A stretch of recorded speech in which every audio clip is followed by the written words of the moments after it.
In this episode, Kiryu gets in a fork fight. He's also mistaken for a pervert and gets called a marshmallow. And Kiryu and Majima play a game of chicken. Why is it difficult to imagine Kiryu as a marshmallow? But also... Wait. Sorry, why'd you lead with a marshmallow? I'm laughing because of the slight pause. I'm just picturing how could Kiryu be mistaken for, and I was expecting you to say a pervert.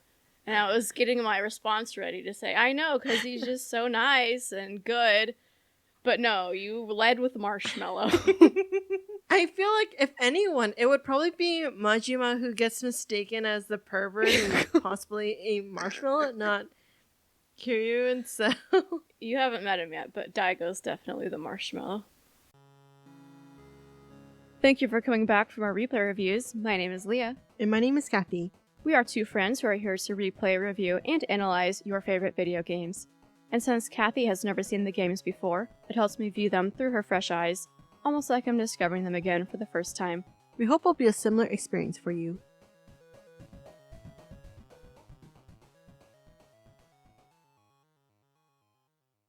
So if you follow our Instagram or our YouTube channel, you might have noticed a little something hidden in the thumbnail.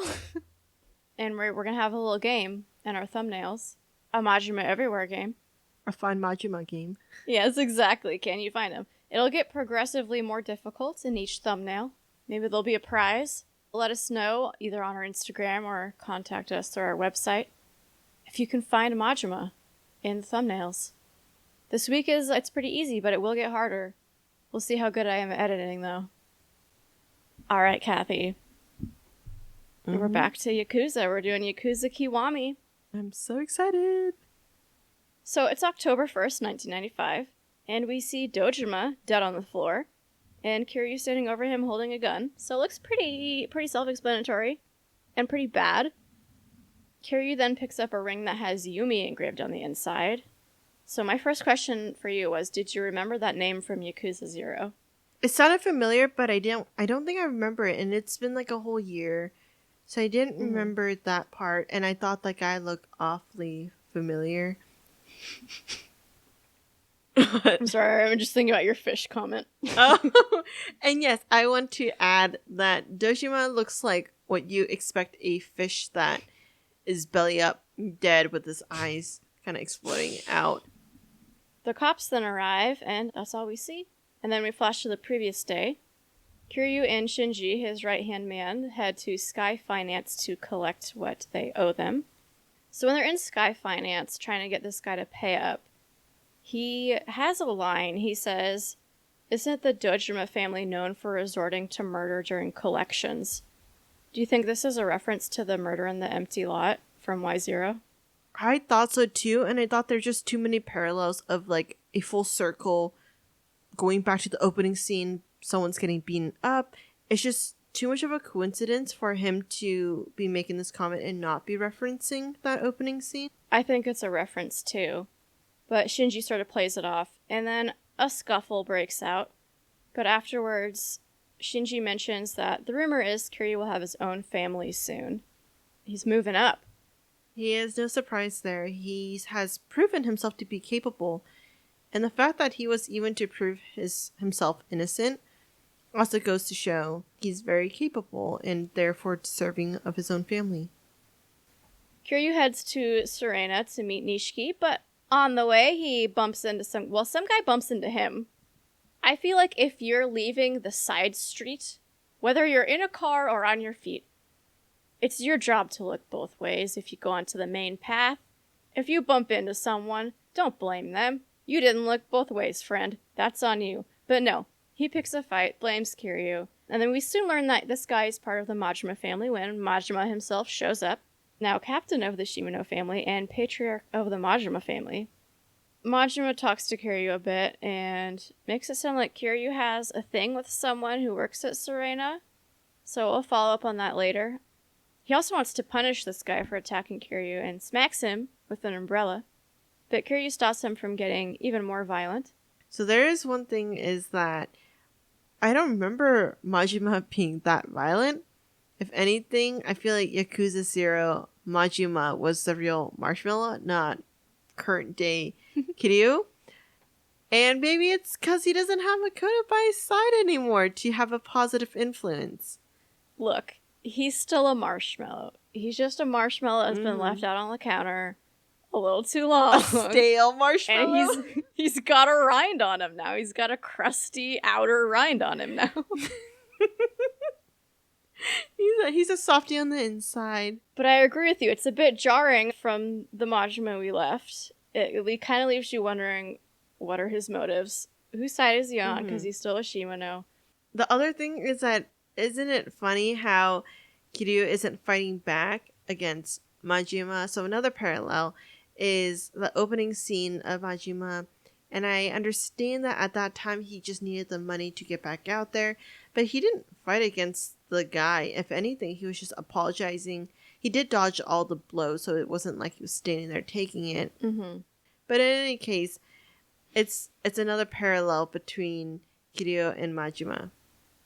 So let's remember, in Majima's introduction, if we're going on building off this parallel thing, he was in his gilded cage, so he had to hold back. He still found a way to sort of, it's not necessarily a workaround, but he still owned that guy. You know what I mean? Whereas Kiryu's literally just sitting here taking it. Majima gets mad when Kiryu says, I'm going to do things my own way, the right way. He gets a little bit offended by that and starts whacking him with the umbrella. He's made a point. This is his new style, new outfit, and everything where we picked off from Yakuza 0. And that's why he's not going to pick a fight. He's going to let Majima, I guess, try to... Is he just going to let him kill him if it comes to that, though? Here's the thing, though. He didn't move away from the knife. Like, if Majima wanted to, he could have stuck that blade between his eyes.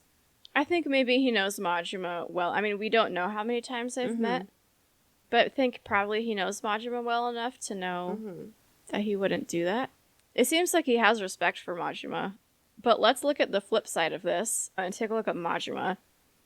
Because I think he's not doing this just to attack Kiryu. I think he's kind of teaching Kiryu. Number one, because he's supposed to be a patriarch of his own family soon. Because he tells him, you think the world gives two shits if there's a reason or not, when Kiryu says there's no reason to fight Majima. And that's a good point. Anyone could just come up, attack him, try to kill him, for no reason. And so I think Majima is just trying to teach him a lesson, like, that's great. That's a great way to want to do things, but is it going to work in every situation? Because not everyone's going to play by those rules.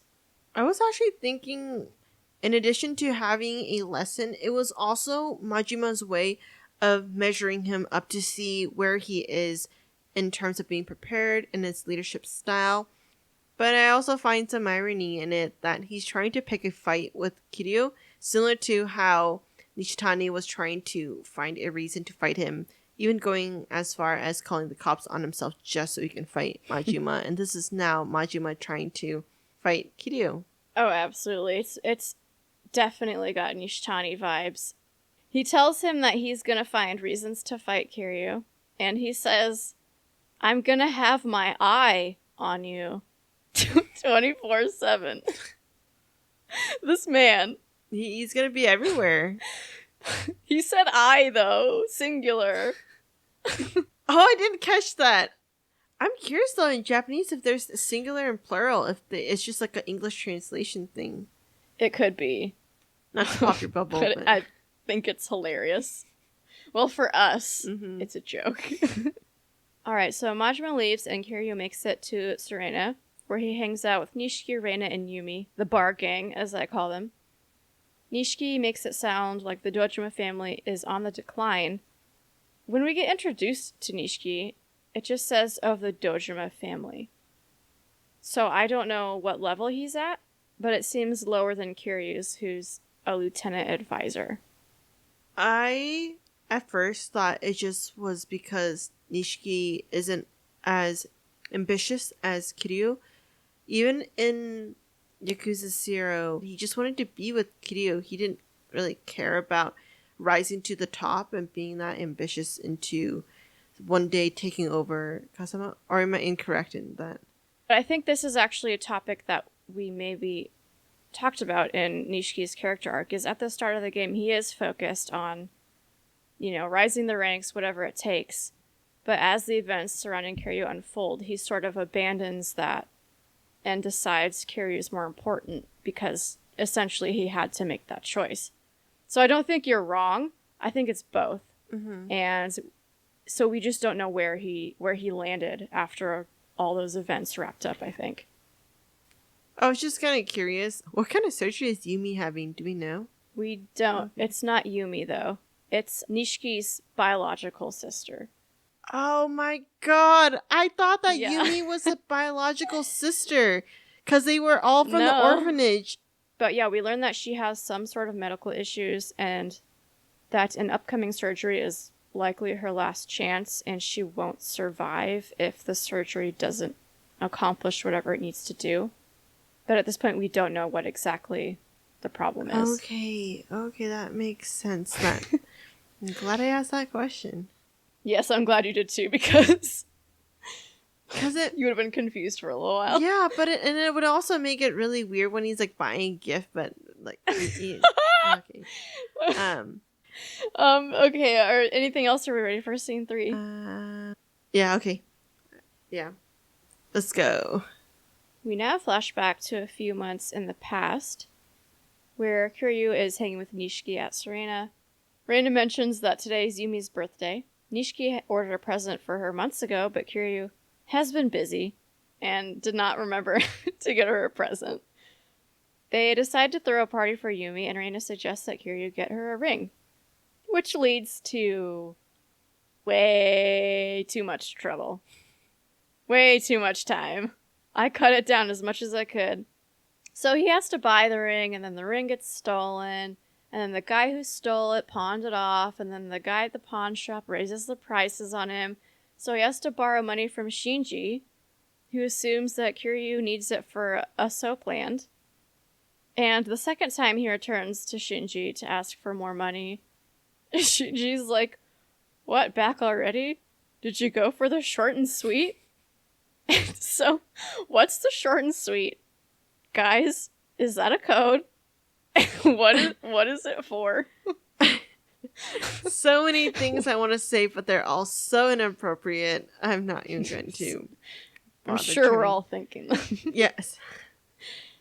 Anyway, Kiryu just ignores this, goes back, and then at this point, the guy just gives him the ring. It doesn't make him pay for it. So I don't understand. It's a giant waste of time. But anyway, he makes it back for the party, where they all exchange gifts.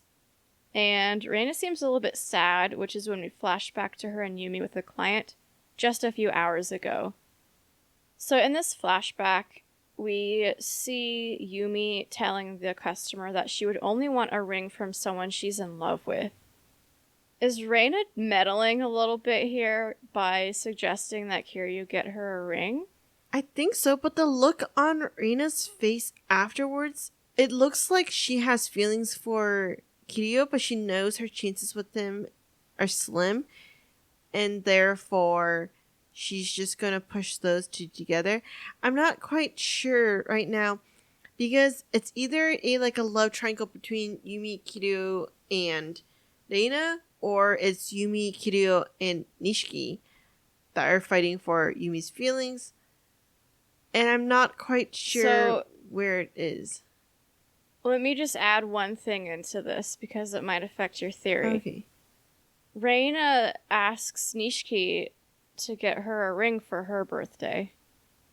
I do get that, but the thing is she asking for it because she's jealous that Yumi gets one from Kiryu, and she knows that Kiryu is probably not going to get a ring for her, and therefore she's asking Nishiki to do it? It also kind of devalues the ring in a way that's saying that everyone's getting a ring, not just you. You know what I mean? It's it's not a unique ring. But okay, who gets a fancy ring like that for someone that's not for an engagement, or they're not in a relationship? I don't really think it's common to give people fancy rings like that. I got my brother an adult Lego set for his birthday. Yeah. I don't know. Maybe gift giving in Japan in the 90s was more intense. Maybe the economy was booming. But anyway, something's going on. It's either a love triangle or a love square. Mm-hmm. I have a question. It's been several hours after the party. It's now 4 p.m. And we saw Kiryu kind of like slouched, probably passed out on the bar. It's 4 p.m., but Reina says good morning to Kiryu. Are you sure it's not 4 a.m.? I'm positive it's 4 p.m. Okay. Well, maybe they're just so used to, like, days and nights being flipped around. Right. It's weird. I don't quite understand what happened. I think he passed out for a few hours. I don't know. I don't know if the whole days went by. I don't know if they meant 4 a.m. But he fell asleep in a bar with a briefcase full of 100 million yen. I was about to say that, too. I would feel so uncomfortable because one of my theories was something about needing money, and Kiryu's just holding 100 million yen and just walking the streets as if it was nothing. Turns out Kiryu has a meeting at the Kazuma family office. He arrives at the office. We see Kazuma and Kashiwagi, who at one point starts to mention Kazuma's past as an assassin, but Kazuma cuts him off. So he must not like his past. Well, I mean, for starters, he was in jail. No one really wants to talk about that time.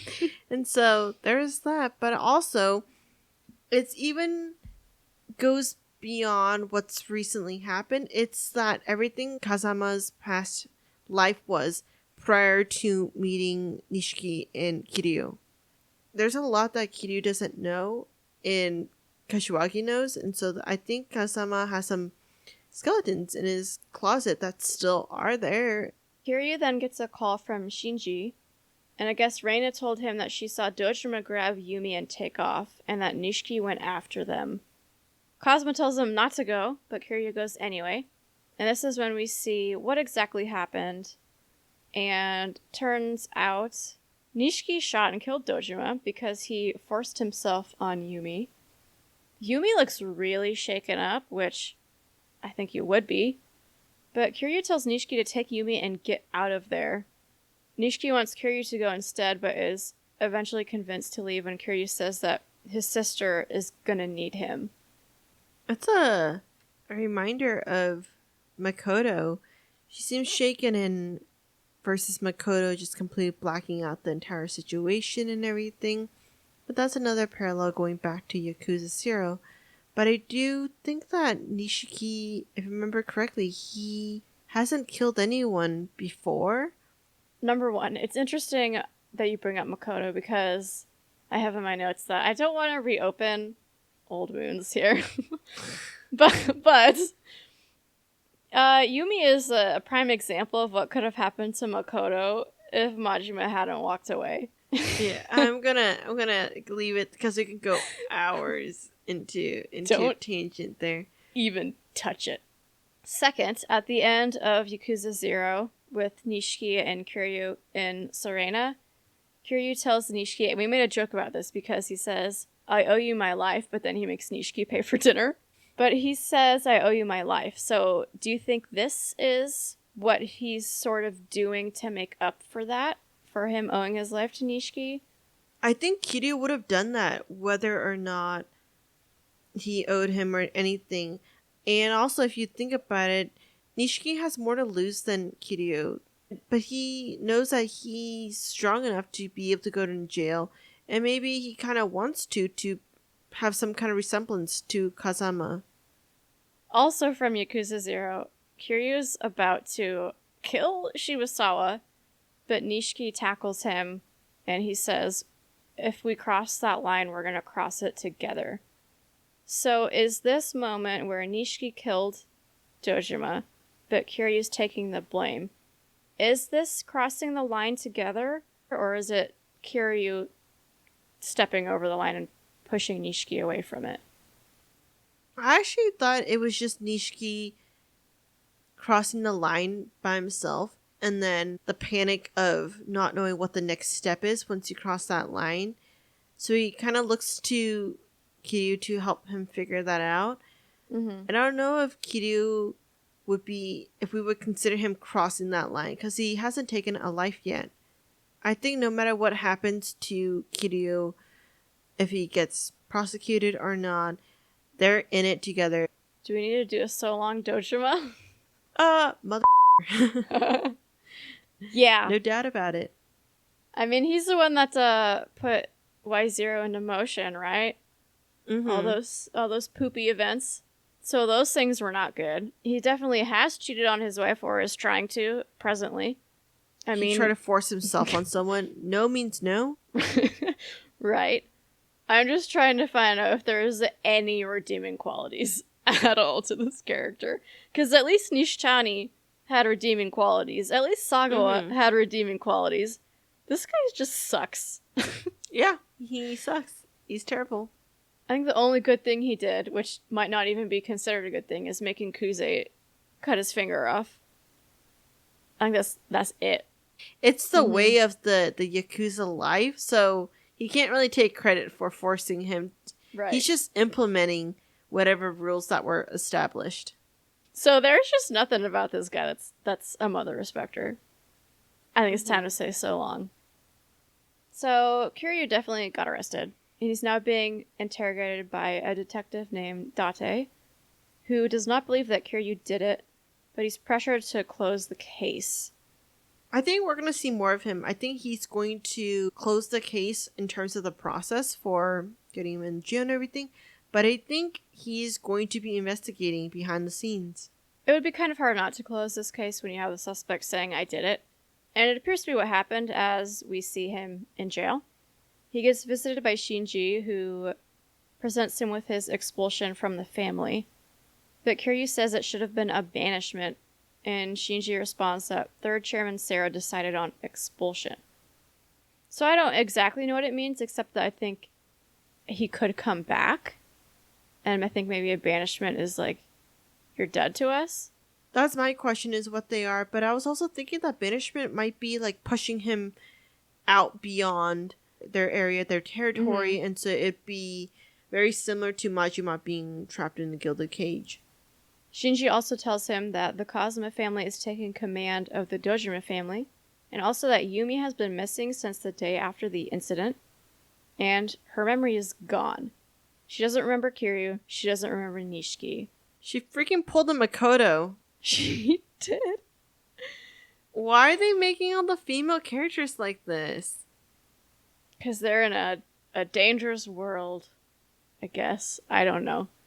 Maybe if we taught females how to fight, she could fight her own battles and not need Nishiki to kill for her.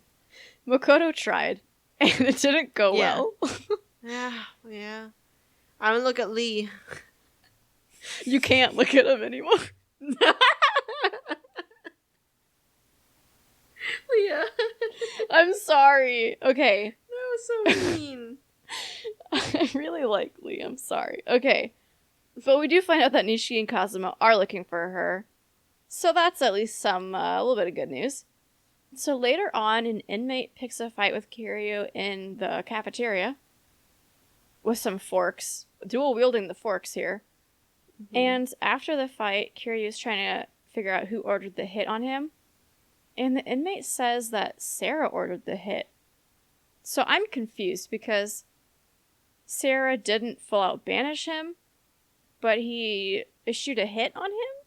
I don't think it's Sarah issuing the hit. I think someone else, like Shimano or someone, is issuing the hit and saying that, tell them that Sarah's the one who does it, trying to cause some kind of rift between Sarah and Kiryu, because Kiryu and Sarah have a lot of history.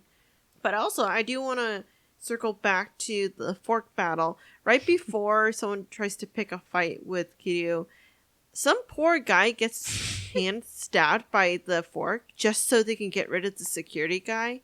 I know. So I'm sure he wasn't part of the plan or didn't expect that to be happening in order to get rid of the security guard. Oh, what a day that guy had.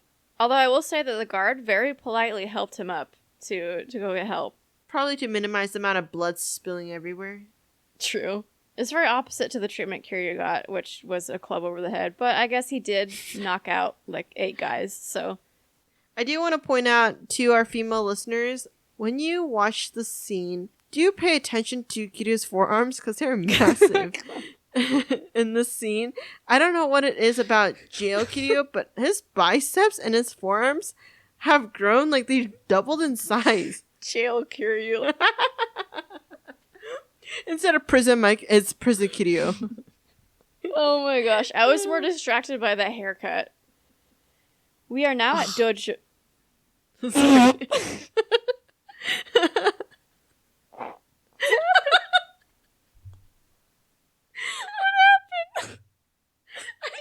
My notes of where we're going with this. And Stop being preemptively mad. Just... Okay, just go. Okay. Alright. We're now at Dojima HQ, right after Kiryu's arrest, and there are mixed feelings about the situation. Some say Kiryu should be killed, while others say that he must have had his reasons. Further into the conversation, they start talking down about Nishiki, and kind of are saying, well, we should have just had him take the blame. Then they straight up say he's useless. And unfortunately, Nishiki was outside the door and overhears all of this, which cannot feel good. But does it justify? Does it justify what we see in the next scene, Kathy? You cannot give a straight face. Get ready for 40 minutes on this topic, listeners. We'll edit it down, I promise you. No. So, okay. Basically, Nishiki is back at Serena, and Reina is very distraught. Probably says some things that she shouldn't. Basically says, why couldn't you save them? Why couldn't you save Yumi and Kiryu? How could you let this happen? You said that you would protect them. This strikes a chord with Nishiki, and he says, are you calling me useless? Which he just heard someone else call him. He slaps her to the floor. Unacceptable. Unacceptable. That was the only word I can think of. My jaw hit the ground, eyes wide, nostrils flaring, in shock. Speechless. Your face was priceless. You were livid. I was livid. I was in shock at the audacity he had to hit a woman that has saved him and Kiryu's butt. What makes you think it's okay to raise your hand and hit a woman?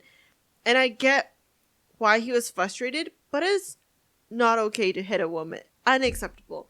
For that alone, I feel like from being one of my biggest crushes of all video games characters that we've seen till this point, like, I ranked him higher than Bigby Wolf, y'all. And everyone knows Bigby's hot. Kathy likes some hair. Look at No. I mean, he was a runner-up to KFC last season, wasn't he? I can't remember. Someone tell us. I get that he tried his best, and if the roles were reversed, probably would have said the same to Kiryu. But still, I don't think Kiryu would have slapped her to the ground. Like, you're gonna eat those words later. Oh my god, Leah! I'll save that clip. Save that clip. No, wait, get out of here. What? I'm just gonna let you simmer with that. I don't want to say any more than that. Oh, you're killing me. Let's discuss Nishiki and his state of mind right now. Obviously, this is horrible. Definitely not gonna justify him slapping a woman to the floor, but let's take a look at what he might be feeling right now. Number one, he just killed a man, his patriarch. Yumi was just attacked. Kiryu took the fall and is likely going to go to prison for something that Nishiki did. He just heard people talking about how great Kiryu is and how useless Nishiki is. We then have Reina telling him essentially that he's useless and not really blaming him for what happened to Yumi and Kiryu, but saying that he couldn't stop it. We also have his sister on the verge of death. He's dealing with a lot. I get that. I get he's dealing with a lot. And I also know his personality has always been more on the emotional side. Because if you remember Chapter 6 of Yakuza 0, where Nishiki pretty much held a gun to Kiryu, thinking that he was about to end him. I know he didn't have it in him to do so. Yeah, it's a good thing Kiryu didn't call him useless right then. Yeah, but here's the thing that, like, I get the emotions and everything, but it doesn't mean I agree, and it doesn't mean it's acceptable. Right. It's unacceptable, but I think it's important that we keep track of Nishiki and where his head is at and where his feelings and emotions are at. We need to keep track of that. And right now, it's pretty shitty. We also do see that he is surprised at what he's done. I think we can see that the way he looks at his hand. I think he is shocked and surprised, and I think he regrets what he did, which is good. But it's too late. You can't take that back. She's frightened. This is someone that she sees on a very regular basis. Let's just hope he can redeem himself. Ish. The word footing was on here, and I don't know why. I read it as tooting. But it does not say tooting. It says Kiryu finds his footing after being released on parole 10 years later. So, it is now December 5th, 2005, and Kiryu will be released on parole the next day. But we then change scenery to Tojo HQ, where people are confused as to why Nishiki, of all people, who's now a patriarch of his own family, has called an officers' meeting, which it sounds like he does not have the authority to do. And we need to pause here to get your reaction, Kathy, to Nishiki's new hair. I don't like it. I don't like it. First, the slapping of a innocent woman, and now his new hairstyle and attitude and everything. Is Kiwami gonna make me not like him? Before I address that question, I have a question for you. And you gotta be honest. Okay. Would you have liked this hair better if we didn't just see him slap Reina? I think so. I think his actions have already impacted my opinion, that I think that his internal self and personality isn't as beautiful as it once was. So Nishiki asks Sarah if the rumors are true that the Tojo's 10 billion yen have been stolen. This potential bad news angers Shimano, who we got a crotch shot of earlier. We did not ask for it. And Shimano vaguely threatens to cut off, I think he's referencing Nishiki's pee-pee here. Nishiki seems unfazed, but Sarah confirms that it is true. However, he ends the meeting without giving any real answers. He just says, you gotta go to the clan headquarters for this. So as Sarah leaves, Nishiki and Kazuma exchange a look from across the room. What's that about, Kathy? I had that exact same question on my list. I'm curious what that look exchange means. I feel like there's two possible reasons for that look. One would be they both know, but Kazuma's mad that Nishiki's rushing to call this meeting. Maybe they had something planned, and maybe that's why Nishiki had to split away from Kazuma. Maybe there's like a bigger plan, because we know that Kazuma has things planned like 10 steps ahead if we think about what he worked with Tachibana and all those backups. I don't think Kazuma would have been blindsided by Nishiki leaving the family. So I feel like they're working on it, but Kazuma's just mad that Nishiki is jumping the gun here. Or it could be that they're not working together. Kazuma's already kind of pissed at Nishiki for starting his own family and everything. And he's probably either suspicious about his intentions or sees Nishiki as a person who is no longer who Kazuma thought he was. I don't know where this falls into what you just said, but I had a question. Okay. Which was, do you think Kazuma has a Tachibana this time? Does he have that extra help? Because Tachibana had some serious power. So is this a weaker Kazuma, I guess, is my question. I think two parts. So the first part, no, he doesn't have anyone helping him or anything, not quite yet. But later in the scene, if you ask that same question to me again, I'm going to say yes, it's going to be Shinji. I just hope he doesn't end up like Tachibana. A now free Kiryu is walking the streets of Kamurocho when he is jumped by Majima, but for good reason. He says he's trying to help Kiryu get back into Yakuza shape. When you made a joke, and I was like, you don't even know you're referencing something, but you are. It is called Majima everywhere. And he will pop up out of random places. I'm talking manhole covers. I'm talking under cones. To try to get Kiryu into fighting shape. I cut a lot of them out of the game because most of them are just... they're not important. And these videos are long enough. But you made a reference and you didn't even know it, so that's pretty funny. So, continuing on. Kiryu is on the hunt for an information broker. And we also start to learn that a murder has taken place today, which we learn from a guy who attacks him. So he's been on the street for like 5 minutes and he's already been in 2 fights. And then we'll soon learn from the information broker Aoki that the victim was an executive level Tojo clan member and that it was rumored to be an internal dispute.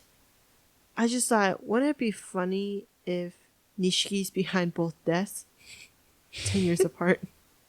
I have another question for you, though. So the guy, the original information broker we saw at the start of the game, his name was Tamura. Aoki tells Kiryu that he was likely killed for digging too deep into Kiryu's story after Dojima was killed. So another question could be who killed Tamura. Are they all the same person? Are there multiple people killing people? Not quite sure. It does run a parallel where, once again, when the deaths are happening and trying to solve the problem, Kiryu's on the outside and he's solving everything from like a neutral standpoint. And now with this death and some of the investigation, he's also neutral because he's been in jail. He's not really quite molded back into the family. Mm-hmm. And so he's solving it again independently. Yeah, that's an interesting point. And another interesting comparison is in Yakuza 0, he's convincing people he didn't kill someone. And in this game, he's convincing people that he did kill someone. Kiryu makes it to Stardust and does not get a warm welcome initially. Yuya beats the poo-poo out of him. Well, not really. Kiryu wins, but there might have been poop involved. Okay, so how long has it been? And he's been in 3 fights already. I mean, he looks like a Yakuza, though. Isn't that why he's dressed the way he is? Yeah. So, I mean, he kind of had it coming. It's true. But eventually, Kazuki, the guy that Kazuma told him to connect with, comes out and smooths the situation over. They go inside, and he tells Kiryu that the plan was for Kazuma to meet him at Stardust so they could have a private place to talk, but now he can't make it due to Sarah having been murdered. So now we know who was killed. Well, I thought it was just really funny originally in my notes when Sarah's first walking out of the Tojo HQ. He just walks unafraid with his back to everyone. I mean, he could have got jumped and everything, but he was just so cool about it. It was like, man, this guy must think he's untouchable. And the next thing you know, he's dead. It's funny because I even had the same thought. I was like, you don't know, someone might just come up behind you and punch you in the neck. Yeah. Kazuki also says that there had been internal disputes in the Kazuma family, and we will soon learn after a fight with Shimano's thugs, during which Shinji shows up, and he's so cool now. What the heck happened to Shinji? Keanu Reeves in the Matrix vibes. He's so cool now. He shows up like, I don't even know. It's amazing, though. He's got a new trench coat. Although he's got the same shirt. It's been 10 years. I think you should wash the shirt, bud. So after Shinji saves the day, we learn that Nishiki is the one who betrayed the Kazuma family, and the Omi leader Tarada is backing him up. And his goal is to go independent and start his own family. I'm assuming the Nishiki family. So Kathy, how are you feeling? There's a lot of Nishiki drama happening. We don't really know him anymore. Is Nishiki the one who killed Sarah? What is going on? What's his relationship with Kazama? How come he didn't go and visit Kiryu in jail? There's just so much things we don't know about Nishiki that I'm almost even curious if it's all a front, like he has some bigger plan. And once again, I do want to default back to thinking that maybe Kazama is the one who's setting all this stuff up. He's just way too smart that nothing is going to blindside Kazama. I feel like he knows Nishiki well enough to know what's going on. So I do want to give him the benefit of the doubt. Building off of that, in Yakuza 0, we kind of landed on Kazuma's a little bit of an because he threw Kiryu into that situation. And he did it knowing that Tachibana might die. Yeah. He did it knowing a lot of people might die. So I don't know if trust is the right word, but I don't know how much weight we can give to Kazuma. And we don't know what he's behind or what he's trying to do. But my flag is a little red when it comes to Kazuma right now. So circling back to Sarah being now dead, I'm even curious. Earlier, Kashiwagi was talking about Kazama, about being a good assassin, and Kazama hushes him. Do you think there's a chance that Kazama was the assassin that killed Sarah, assuming that he died by an assassination? So I think we know from Yakuza 0 that Sarah is who Kazuma wanted in charge, and that would make me say no. But again, I don't know what his motives are, and I don't know if we can all trust him as much as Kiryu trusts him blindly. So I don't know. I think it's possible. I think Kazuma would do pretty much whatever he needs to do to accomplish what he wants to do. If I can keep saying do. Yes. I'm even thinking that, yes, you're correct that Kiryu blindly trusts him, but maybe what if Nishiki no longer is going to also blindly trust him? I don't know if maybe he found out that before everything happened, Kazama told Kiryu not to even show up to save Yumi and Nishiki, which goes to show how little care he has for those two. And maybe that's the reason that pushes Nishiki to leave his family. I definitely agree with that. It seems obvious that Kazuma's focus is Kiryu. But this is also when we learn that Shinji was sent to the Nishikiyama family to keep tabs on them, and he's now the lieutenant advisor. Shinji warns Kiryu that Nishiki is not the man you once knew. I'm also curious, do you think that Nishiki is playing Kazama and therefore use Shinji and Kiryu's relationship to try to drag Kiryu back into his family instead of Kazama's family? Kiryu also learns about the missing 10 billion and that Sarah was murdered just after the meeting that we saw earlier. So it was pretty quick. Someone kind of did run up behind him and punch him in the neck. But it was a little more intense than that. And then Kiryu plans to attend Sarah's funeral the following day to have a chance to talk to Kazuma. And that is the end of the gameplay video. Anything else you need to say? No, we covered it. It was really... It's fast-paced compared to Yakuza 0. At the start of it, I was like, oh my gosh, I missed this, and I was not ready for it to be this quick. Yeah, it starts fast, especially by comparison. There's already, 2 people dead. It's crazy. Do we need a so long mother or mother respecter for Sarah? I guess so. Sarah, he was one of our favorite characters from Yakuza 0. He comes in so cool, and he's just so put together, confident. I mean, the fact that he walked away from that meeting without even worried about having someone stab his back, even though he should have worried someone pulled a Julius Caesar on him. And he is also the reason why Makoto's alive. And without him, Yakuza 0's ending wouldn't have been the way it is. And so, I feel like for all those reasons, all the good deeds, I have to say he's a so long mother respecter. I agree. I don't think we've really seen him do anything bad. I mean, I'm sure he's killed people, but I think a lot of people in these games have killed people. But yeah, this guy's just so opposite of a lot of characters we see.